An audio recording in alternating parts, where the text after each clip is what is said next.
The crack of the gavel echoed through the court like thunder, crisp and authoritative. "Stand up!"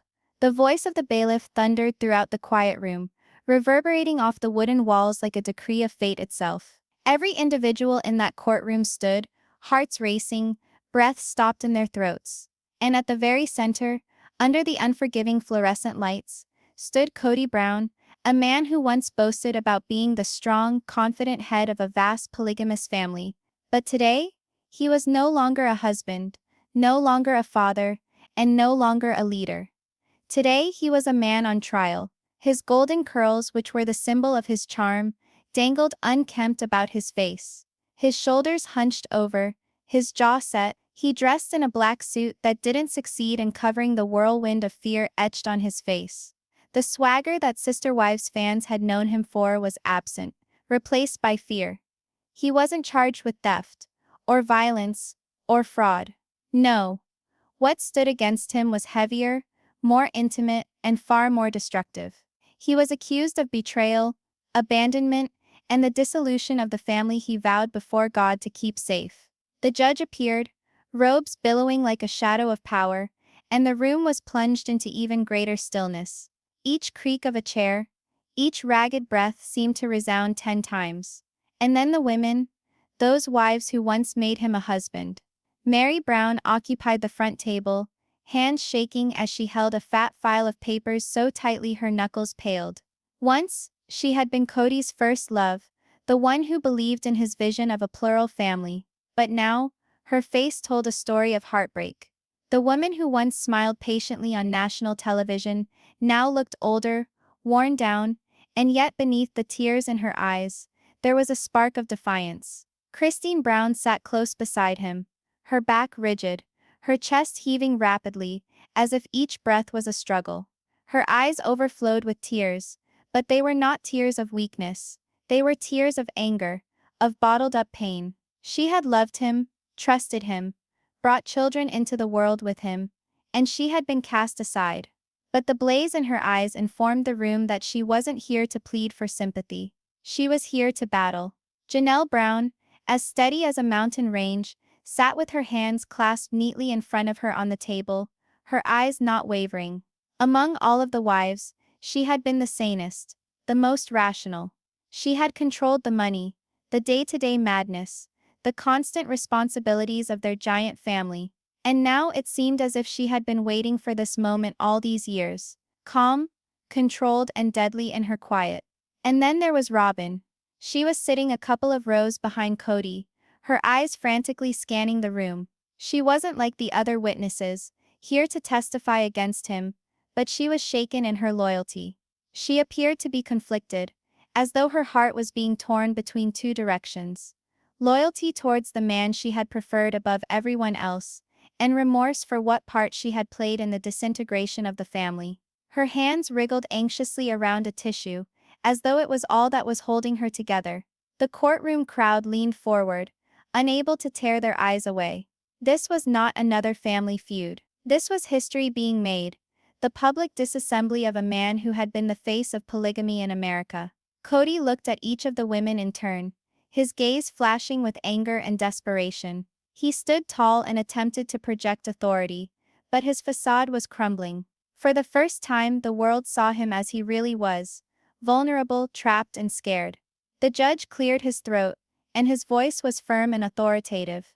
This court has met today to hear the case of Brown versus Brown. The issue before us is not one of legal paperwork, but of truth, duty, and responsibility. Kody's fists clenched. He seemed poised to answer, to proclaim his innocence, but the judge's stern glance deflated him in an instant. "You will answer only when addressed, Mr. Brown." The atmosphere was tense, heavy with emotion. The media jotted down notes hurriedly in their notebooks, cameras clicked discreetly from the press box, and the public gallery buzzed with anticipation. It was common knowledge that what was to follow would determine not only the destiny of a family, but reveal the fault lines that had been concealed behind years of smiles, TV reality shows, and select words. Meri shifted uncomfortably in her chair, her lips clamped tight together. Christine grabbed for a tissue, wiping at her eyes as her chest convulsed with emotion. Janelle wrapped her fingers gently against the table. Once, twice, 3 times like a beat of resolve. And Robin? Robin sat glowering at the floor, her shoulders up in a defensive hunch, as if the burden of her decisions was finally bearing down on her. This wasn't about property. This wasn't about custody. This wasn't a matter of legalities. It was a matter of something much stronger. Truth. For years this family had lived in the public eye, presenting themselves as a representation of harmony and religion. But in private, there was resentment, tears, favoritism, manipulation, and broken vows. Now, for the very first time in history, all of it was going to be said under oath, with no cameras to cut away from the pain. The gavel had fallen, and the battle lines had been established. On one side was Kody Brown, the individual who had constructed his dynasty on loyalty and domination. Opposite him were the women he had miscalculated, belittled and hurt. And today, in this courtroom, their voices would be heard at last. The silence was drawn out for what seemed like an eternity. The audience was on the edge of their seats, waiting for the initial blow to be exchanged. Not fists, but words, evidence, and confessions. The judge leaned forward, his voice somber. "Mrs. Brown, you may proceed." Mary's heart pounded so hard she thought the room could hear it. She stood slowly, clutching her folder, and for the first time in decades, she felt something powerful surge inside her. This wasn't fear. This wasn't hesitation. It was strength. As she moved towards the bench, her heels making sharp clicks on the polished floor, Kody shifted restlessly in his seat. His jaw clenched, his fingers drummed. He knew keenly that the bulwark he had constructed around himself was about to crumble. And with that first step, the trial of Kody Brown began in earnest. The judge's words rang out. "Mrs. Brown, you may speak." For a moment, the whole courtroom came to a standstill. All eyes turned to Meri Brown, the first wife, the woman who proudly stood with Kody when this family was first starting out. Her legs were leaden as she stood up from the chair. Her hands trembled, holding the fat folder of papers in a grip, as if it was her only hope. She straightened her blazer, gulped hard, and walked forward. Every step resonated on the courtroom floor, like the beat of rebellion. She hesitated at the middle, her breathing shaky. For 3 decades, she had waited in the shadows for Kody's notice, for his love, and accepted scraps in lieu of love. Today, however, she was not there to wait. She was there to be heard. When she finally managed to speak, her voice was little more than a whisper. "Your Honor, I trusted this man for years. I trusted in his promises. I trusted in his vision. I gave him my loyalty, my heart, my time, 30 years of my life." And yet, her voice broke. She closed her eyes, struggling to hold back tears. The room leaned in, speechless, waiting. Instead of being a partner, I was left with loneliness. I was shoved aside, forgotten, and replaced. While he strutted around with his new mistress, I sat in an empty home, holding on to a marriage that never was. Gasps murmured through the crowd. Meri opened the folder in front of her, extracting a stack of papers. She held them aloft for the judge. "These are documents. Evidence of how he cut me out, not emotionally but financially. Your Honor, here you will notice property deeds being transferred out of my name. You'll notice texts and letters, where he was telling me to dismiss my worries. You'll notice years of promises broken in black and white." She stepped forward, heels clicking sharply, and handed the papers to the bailiff, who handed them to the judge. Kody shifted nervously in his chair, his jaw clenched, his fingers grasping the table so tightly his knuckles became white. He wished to speak, to make a defense, but the glare of the judge kept him silent. Meri went on, her voice gaining strength. "For years I remained silent, because I thought that's what a wife is expected to do. I'd tell myself if I was patient enough, if I prayed hard enough, if I gave more of myself, then maybe he would finally notice me. But what happened was the more I gave, the more invisible I became." Her voice shook once more, but this time it wasn't due to weakness. It was due to the power of emotions she had suppressed for decades, at last breaking free. "I sat at family gatherings while he would look over me as if I wasn't there. I stood in our house, waiting for his attention, while he was busy somewhere else. I stood up for him when people doubted his decisions. I believed in him when nobody else was, even a doubting Thomas. And what do I have to show for it? Silence, solitude, betrayal, tears spilled down her cheeks. But she didn't wipe them away. She wanted the world to see her pain. She wanted Kody to see it, to finally understand what he had done. Turning to face him directly, she spoke with trembling fury. You made me feel like I didn't exist, like I wasn't worth loving. You said once that we were in this together, but in the end I was in it alone. Kody finally snapped, slapping his hand on the table. That's not true. Mr. Brown. The judge barked. You will remain silent until it is your turn. The courtroom gasped. Kody sank back into his seat, his face flushed with rage and humiliation. Meri's shoulders straightened. For the first time in years, she felt powerful. She turned back to the judge. Your Honor, it's not about money or property, it's about dignity. It's about a woman who gave everything and ended up with nothing. I am not here to beg for crumbs. I am here to restore my worth. She withdrew a final sheet of paper from her folder, a letter that she had written years before. Her voice remained gentler, as she read aloud. Kody, I still believe in us. Don't give up on me. Her voice cracked, tears falling onto the page. She set the paper down slowly, gazing directly into the eyes of the man who had once owned her heart. I wrote that letter 10 years ago, pleading with him to look at me. He never answered. Not once. The courtroom was quiet, the force of her words bearing down upon every heart in the room. Even the journalists, who had attended to make a splash, sat with their heads bowed, their pens suspended in midair. Meri shut the folder and put it on the bench in a gesture of determination. Her hands no longer shook. Her tears no longer made her weak. I am not invisible. Not anymore. Today I stand here not as his wife, not as a member of the cast of a television show, but as a woman who will not be erased. And I will fight for myself, for my dignity, and for every wife who has been silenced and discarded. Her voice echoed in the courtroom like a bell. Powerful, unshakable, she returned to her seat, her head held high. Christine reached over and squeezed her hand. Janelle nodded firmly, pride shining in her eyes. Even Robin, torn and conflicted, looked down with tears streaming silently down her cheeks. For the first time in decades, Meri Brown wasn't just a supporting character in Kody's story. She was the author of her own. And as the judge reviewed the stack of evidence before him, one thing was clear. This trial was no longer just about legalities. It was about truth. It was about justice. And Meri's voice had just broken the silence. Christine Brown sat immobilized, for a second after Meri moved back into her chair. The silence in the courtroom seemed to be an anchor weighing 1,000 pounds. She gripped a crumpled letter in her shaking hands, the knuckles white against the paper. Her chest rose and fell with quick tempo, her body yelling to remain seated, but her heart commanding her to rise. The judge shifted his attention toward her. Mrs. Brown, do you want to talk? Christine swallowed, her mouth parched. Slowly, unsteadily, she got to her feet. All eyes in the courtroom watched her, the tension building like a tidal wave waiting to break. She used to be the happy one, the smiling wife, the mother who kept the family together when cracks first surfaced. But today, her eyes no longer held happiness. They held flames. Her voice was weak when she started, but each word was heavy with years of silence.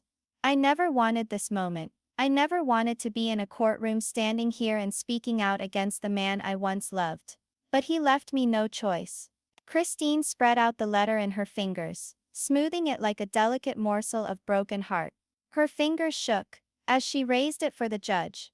This is a letter from Kody Brown. Gasps spread through the room.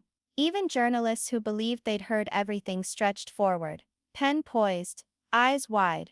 Christine took a quivering breath. I discovered this letter buried in old things many years ago. I first said to myself that it didn't say what I believed it was saying. I said to myself that I was crazy, that I was interpreting it wrong. But inside of me, I knew what was real.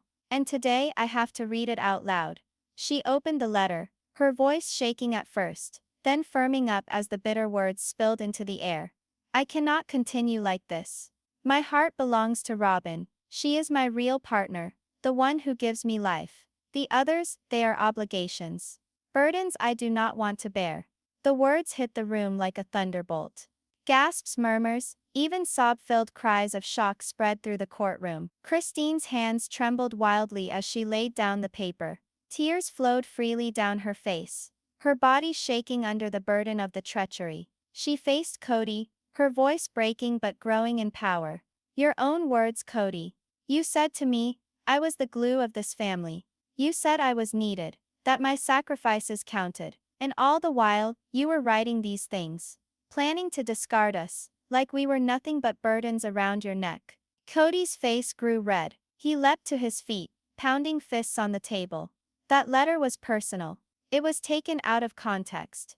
You don't get it. Sit down, Mr. Brown.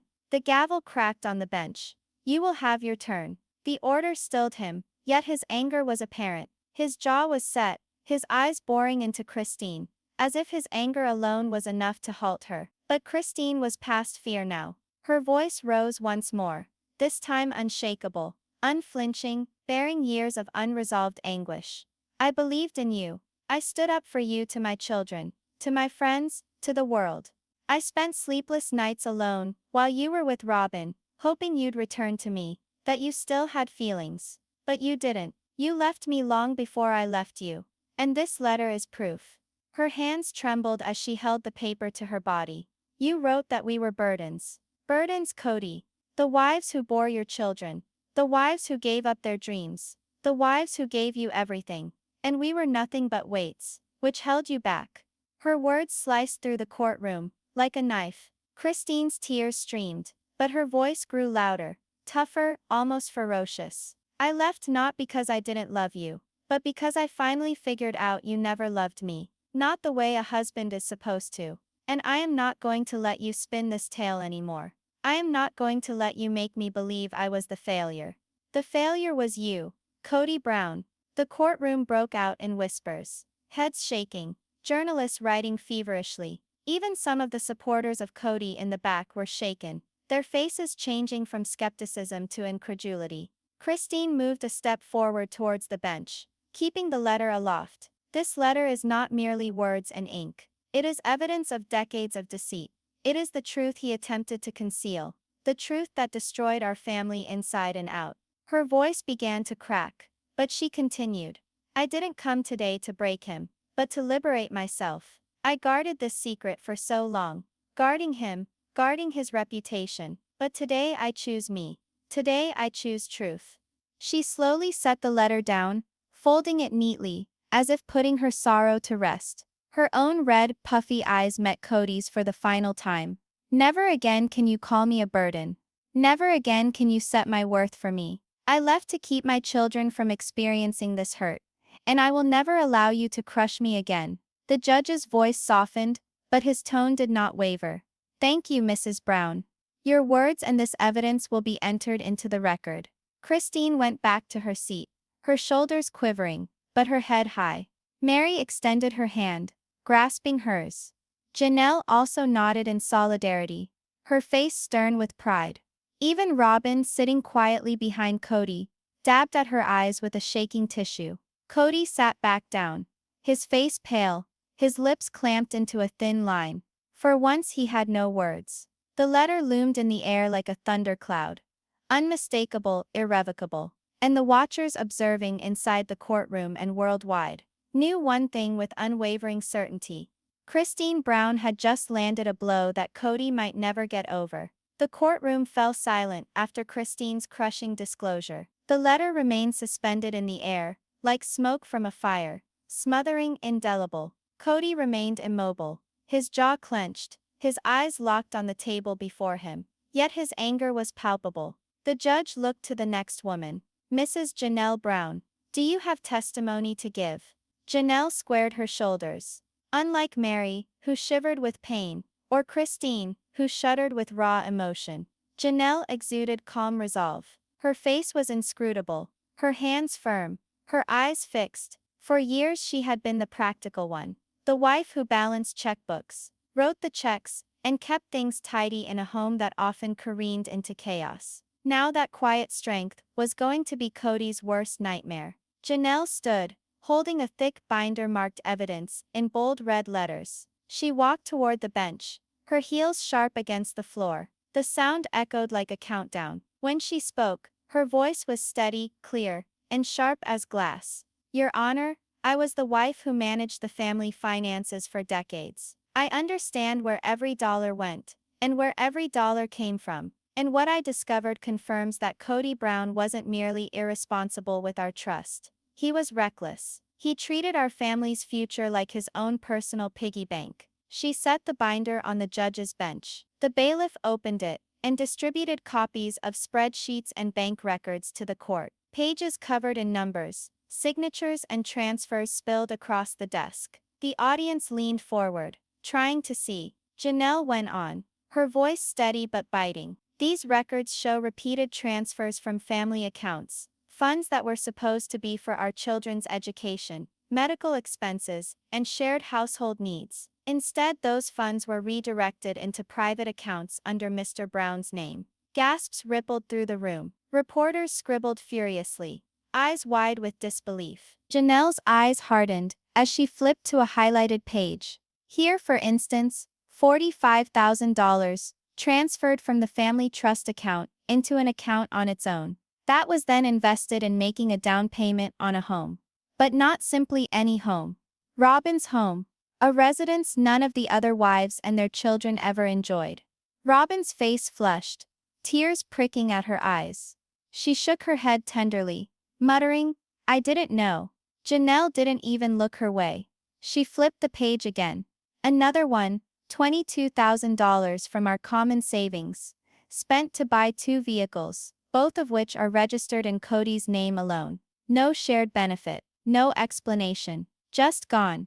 Kody shifted uncomfortably, his cheeks burning with rage. He attempted to speak, but the judge held up a hand, stopping him. Janelle continued, her voice steady. I kept records because I felt transparency was important. I thought if I could just get things organized, if I could show him where the money was going, then he'd make better decisions. But these records tell the truth. He wasn't irresponsible. He was intentional. He channeled money for his own ends, yet told the rest of us there wasn't enough to go around. Her voice of reason made the words even more heart-wrenching. This was not emotional conjecture. This was fact, evidence, proof. She turned and stood to confront Kody for the first time, her eyes as sharp as steel. You instructed us to buckle down while you spent on luxuries. You instructed us there wasn't enough for Christmas when you signed on new cars. You instructed us to make sacrifices for the family, but you made the family sacrifices for you.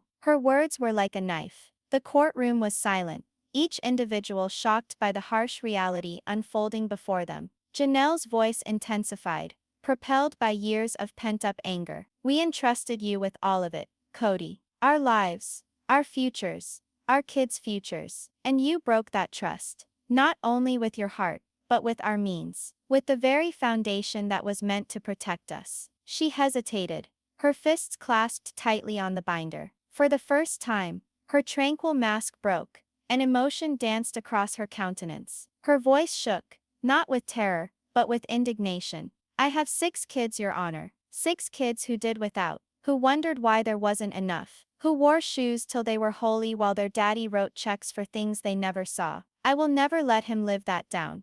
Her eyes welled up, but she didn't let the tears fall. She braced herself, lifting her chin. I am not here today for myself alone. I am here for them, for my children, for Christine's children, for Meri's, for each child who was told there wasn't enough, when actually there could have been, if only he had not taken that which was not his to take. The judge pored over the binder, his face somber. He scribbled with a pen on paper, his eyebrows furrowed. Kody finally outburst, slamming his hands against the table. You think you know it all, Janelle. You don't. You don't know the pressure I was under. I was attempting to create a future, to save this family. You don't get it. You never did. His voice lashed out, frantic. But Janelle didn't budge. She straightened her shoulders, her voice calm but hot. No, Kody, you weren't constructing a future. You were constructing an empire for yourself. And now, that empire is crumbling because it was constructed on falsehoods.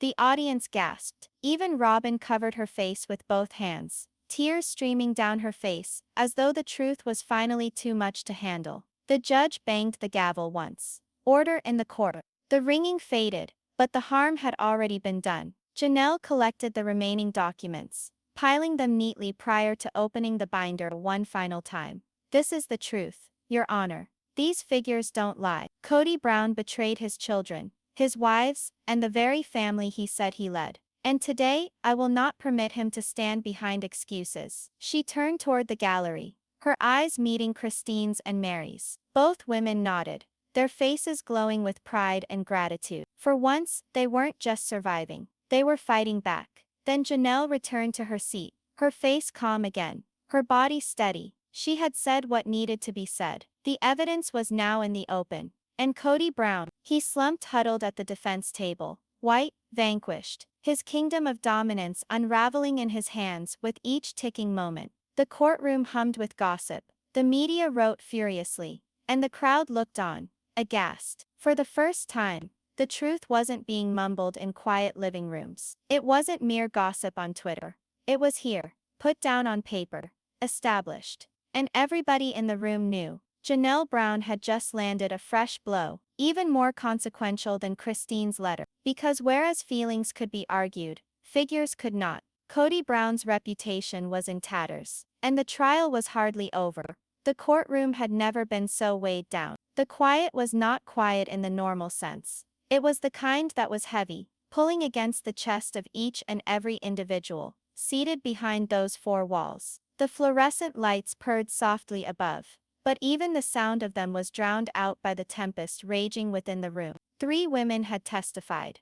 3 women who used to stand by Kody Brown, who used to refer to him as husband, leader, protector. They had stripped their truth naked. Betrayal, heartbreak, futures taken away. And now, all that was left was judgment. The judge, a man with graying hair and unyielding features, leaned back in his chair, his fingers tented under his chin. His gaze swept across the courtroom, coming to rest on each wife, before finally settling on Kody. Kody Brown, he added slowly, his voice full of the weight of authority. This case is different than most that come through my courtroom. We are not here to determine a criminal case. We are here to determine the truth about a family ripped apart, not just by circumstance, but by choices, by your choices. Kody's throat bobbed as he swallowed hard, his lips pressed into a tight line, but his eyes betrayed him. They darted nervously, searching for an escape that didn't exist.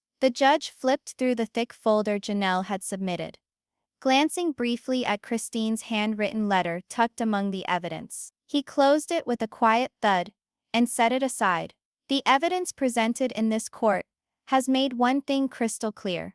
The judge went on. Trust is the cornerstone of any family, and once that trust is breached, by betrayal, by neglect, by selfishness, it is all but impossible to repair. Christine gripped the edge of her table, tears spilling silently down her cheeks. Meri's hands trembled, but her chin was lifted high, proud despite the weight of her pain. Janelle sat still as stone, her jaw set, her eyes fixed forward. And Robin sat a row behind Kody, her face buried in her hands, torn between loyalty and shame. The judge's gaze locked onto Kody. You stood before these women, before these children, and you vowed to defend them. Instead, you left them behind. You drained their resources. You took away their security. You preferred yourself over them. That, Mr. Brown, is not leadership. That is betrayal. The words hit like hammer blows. Kody winced at each word, his shoulders sagging, his face burning with anger and shame. He leaped to his feet in a flash, his voice cracking with desperation. You don't understand, he bellowed, his fingers trembling. I gave everything to this family. I bore the weight of all of them on my back. Do you think it was easy? Do you think any man could have done as I did? They're ungrateful, all of them. I gave up everything. The gavel of the judge came down. Order. Sit down, Mr. Brown.